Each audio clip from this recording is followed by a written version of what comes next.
Welcome, welcome. It's Mud Dog with the Texas Space Navy bringing you another Star Citizen video.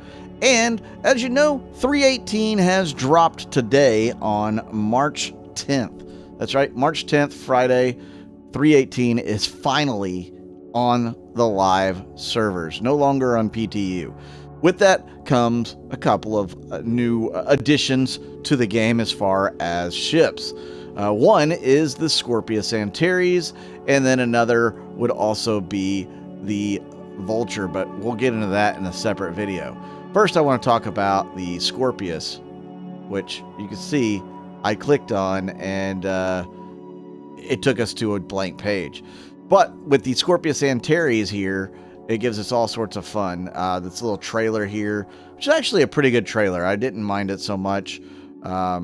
Pretty cool.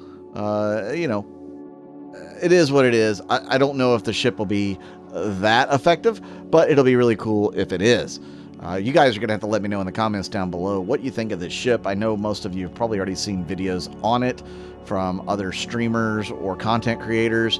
I was not one of those people who got a freebie to bring to you guys early.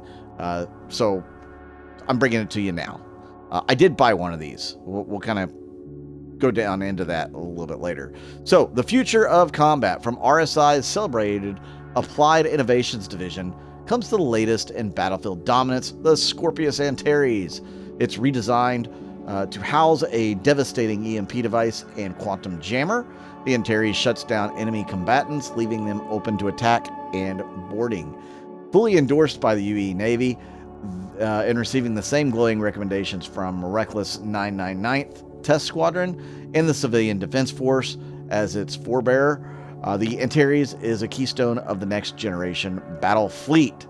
And of course, here is the trailer. We're not going to go into that. You guys can watch that on YouTube or on the RSI webpage here. It does go into key features like lights out. The Antares is outfitted with a devastating EMP generator to knock out enemy systems and leave them stranded. I do believe it. If I saw correctly or incorrectly, I don't know. I think it's about 1,100 meter range on that EMP. So again, take that with a grain of salt. I'm not sure, and I'm sure it will be tweaked a million times before it's all said and done.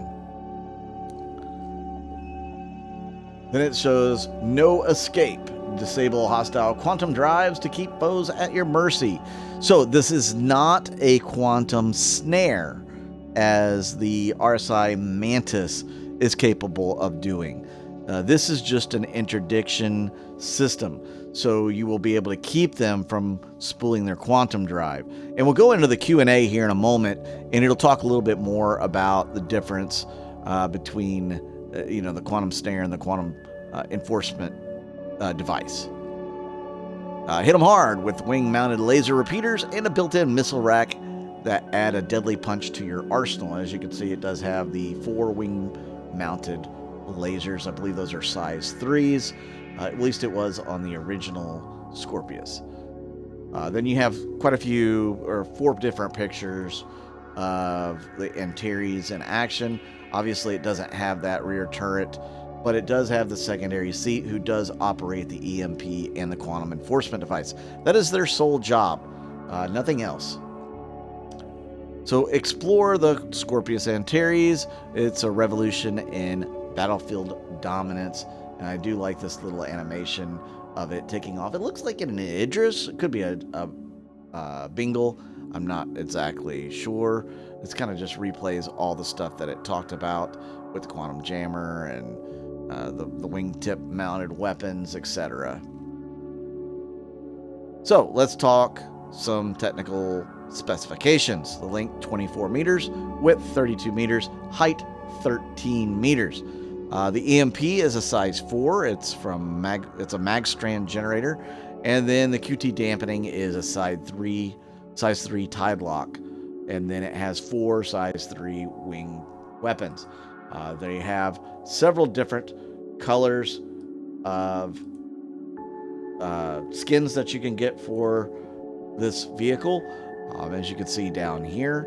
And again, it'll show down below here. But if you're doing this for War Bond or Concierge, it is $210. You get the lifetime insurance on it. $230 if you're doing store credit. And that's the only offerings it has here, but it does offer some packs. You can get the 2 Scorpius, the regular one, and the Antares for $400, and I'm pretty certain that this will come with lifetime insurance for both of them, since the Antares is part of that pack. Now, if you're doing it for credits, it's going to be $440, and it probably won't give the lifetime insurance there on the entire pack. I'll have to look. The RSI Flyyables pack is $1650 on War Bond, or $1825 for credits. But yeah, as you can see, it's got the lifetime insurance for that $400, which is an excellent deal for 2 Scorpius fighters, heavy fighters.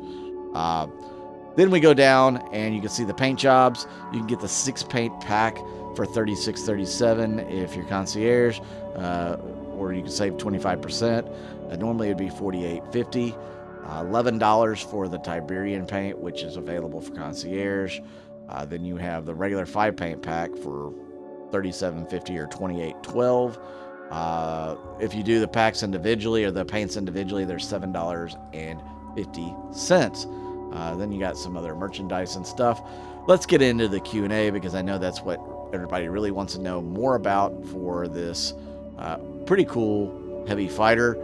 Now, if you watched Avenger 1's review of this ship, he put it through its paces. He says pretty much if you're taking on, well, anybody that's worth a grain of salt, this ship will fail. It's a support role heavy fighter. So you definitely need to use it in combination with other fighters. Otherwise, by itself, it's going to struggle. Now, the one saving grace for this ship is its speed, which they will answer in a question down here. It is faster than any of the other fighters out there. So you'll be able to escape most combat situations. You know, you can kind of choose what situation you get into. To me, this is very much a hit and run type ship. Maybe with some support fire, coming in secondary, attack line. But let's get into the Q&A. So, are there any advantages over the base Scorpius, such as armor, shields, and maneuverability? Will the Antares have an improved speed to chase down targets over the base Scorpius?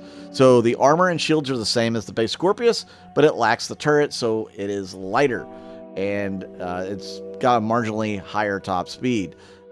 For balance, its handling performance has been slightly reduced as well. I don't know why the handling performance would be reduced. You'd think it would improve without the extra weight. Maybe that's what they meant to say. I don't know. What do you guys think? Let me know in the comments. Will the Antares cockpit setup differ from the base Scorpius? For example, will it have 4 MFDs instead of 2? Basic answer is it was designed with just 2 in mind, because they're going to add helmet-based MFDs in the future. So pretty cool idea there. So despite losing the turret and therefore a substantial amount of its original firepower, as well as reduced angles of cover fire, the Antares still pack a punch in terms of weaponry, with the Antares technically classified still as a heavy fighter. The Antares is definitely still a heavy fighter due to its remaining firepower, but it's got much lower raw DPS, and still provides a punch in alternative ways with the EMP and the Quantum Jammer. Although it kind of sits more between a heavy fighter and an interdictor, according to CIG. I would say that it's still a decent fighter, but it's more that interdictor to me. So how does the interdiction and EMP modules affect the Antares signature when being scanned? As it has more energy-hungry components and an additional power plant to run them, its signature is higher than the base Scorpius, meaning that it can be detected quite a bit easier. How does the Antares quantum enforcement device component differ from that of the Mantis. So the Antares does not have the full QED, just the jammer. Sorry, I kind of boned that up earlier. But yeah, it's got the jammer, which prevents nearby ships from using their quantum drive. The Mantis has both the jammer and the snare. So I was half right on my, I guess, the words I used. Which pulls all the other ships out of quantum travel. However, the Mantis does not have an EMP like the Antares, so it trades off the snare for the EMP. What advantages and disadvantages does the Antares have over, for example, the Cutlass Blue and the Vanguard Sentinel? The key advantage is the combination of both the quantum jammer and the EMP device, whereas the Blue and the Sentinel only have one or the other. However, the Sentinel and the Cutlass Blue benefit from having an accessible interior space, providing more flexibility in their roles. So in other words, the Vanguard, Sentinel, and the Cutlass Blue, since it has an internal compartment, can do a little bit more than what the Antares can. Will the EMP be as powerful as the Vanguard Sentinels? It's very similar in power to the Sentinels, trading a slightly slower charge time for a slightly increased range. These values will likely be adjusted over time to ensure both remain competitive, but different. So again, that's going to be a balance pass on both those to balance them out to where they want them to be.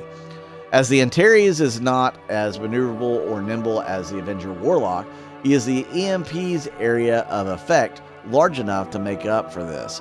So the answer is yes. The EMP radius is higher than the Warlock's to account for its reduced mobility relative to a smaller ship.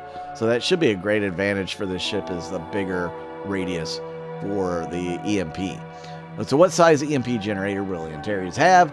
How many ships can the EMP take out? We already answered the size, but it's a bespoke item, so you're not going to be able to change it out, and it can disable however many ships are within its radius. That's the way those EMP works. What is the spooling time of the EMP on the Antares?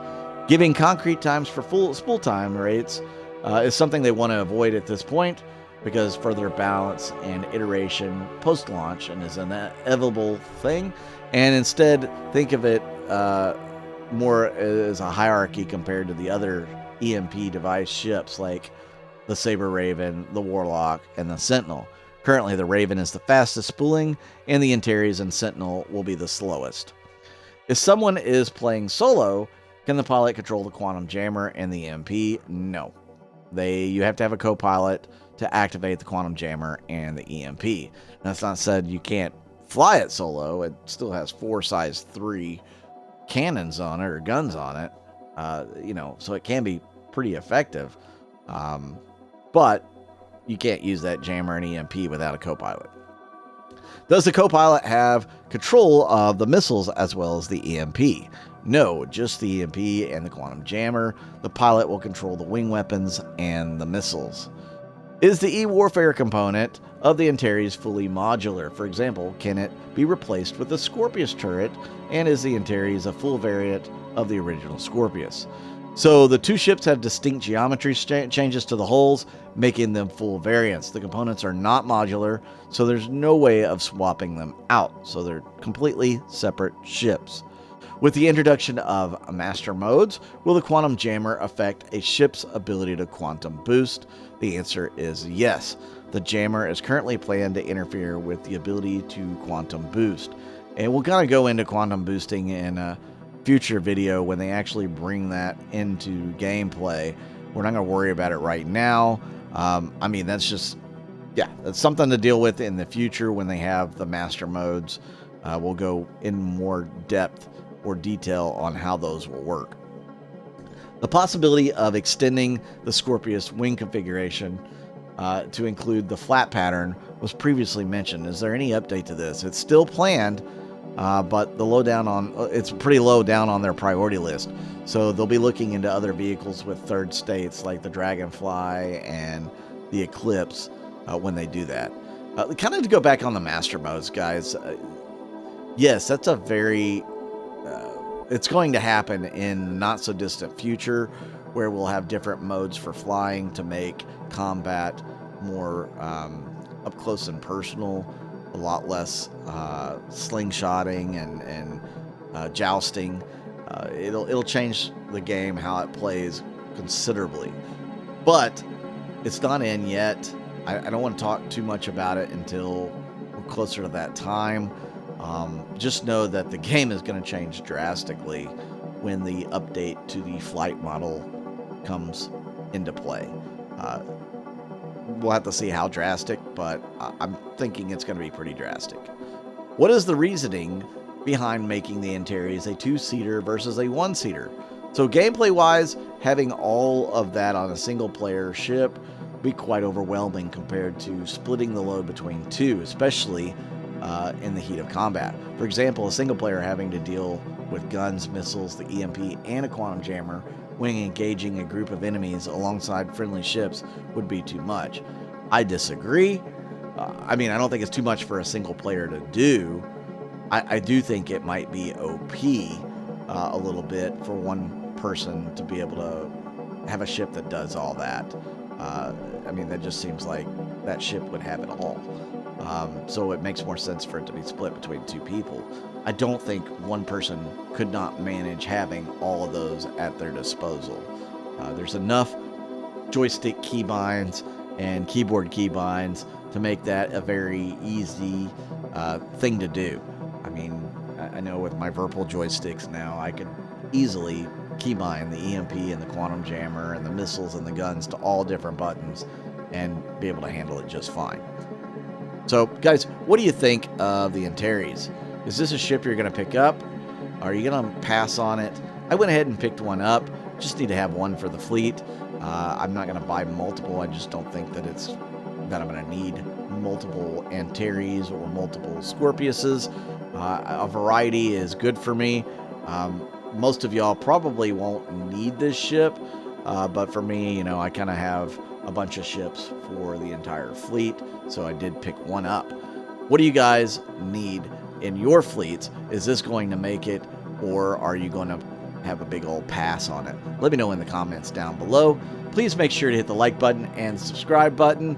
And I certainly do appreciate everybody tuning in to the video. It's been over a month since I posted my last video. I've been hard at work trying to find a job. I'm still unemployed.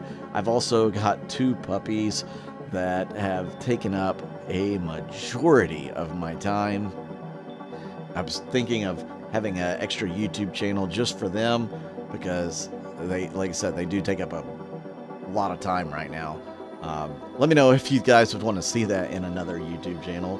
Maybe I'll do that. Right now it's a handful just dealing with them, and you may hear them in the background of this video. I don't know.